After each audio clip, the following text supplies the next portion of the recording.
Okay, Facebook. Here we have a 2001 Toyota Sienna.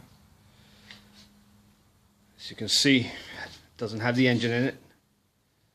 I took it out. There's the engine right there. A little bit of a mess. And basically, as you can see, it broke off. The cam sprocket broke off the cam. Right there. Just see if I can get a good picture because it's a little dark. But as you can see, it's pretty nasty in there. That's what happens when you don't change your oil enough. You start to accumulate deposits. The oil breaks down and it just doesn't lubricate well enough. There's a valve cover. As you can see, it's pretty black. That's the beginning of sludge, or actually sludged up. I don't really know what happened to this thing. There's a timing belt. Let's see if I can get a better. Timing belt snapped. So I thought it something locked up in this thing, but it didn't. Actually, the engine spins freely. And if you can look over here, some of the timing belt actually got so hot that it melted onto the cam sprocket, to the cam gear. And this piece goes right in here. As you can see, this one's still in good shape. Everything's still bolted on here. That's what it's supposed to look like. Okay? Believe it or not, as bad as this thing looks, this is actually still rebuildable. It just needs a really, really good clean. It's going to need a brand new cam. I could probably save the other cams. More than likely, I could save this one, and the other ones are fine.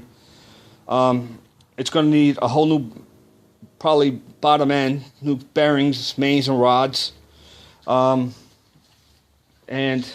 I haven't taken it apart fully as far as the crankshaft goes to give it a good inspection, but that's neither here nor there now. This engine is really, as it stands right now, it's junk. But like I said, it is rebuildable, and it's probably going to be one of my projects in the future. There's the other engine that I purchased to put in the Sienna. Now this engine is out of a Lexus, so and it has an EGR, as you can see right here, which this motor doesn't. So basically, I'm just going to swap some parts over, and I had to get another wire harness because the harness that this engine came with actually got pretty toasty. Let me see if I can find it for you guys, and I can show you. There it is. It actually melted. So, and it's, you know, hanging on by one wire, so that's no good. So I had to go and purchase a whole new harness, or junkyard harness rather. And as you can see, there's parts all over the place that I had to take out.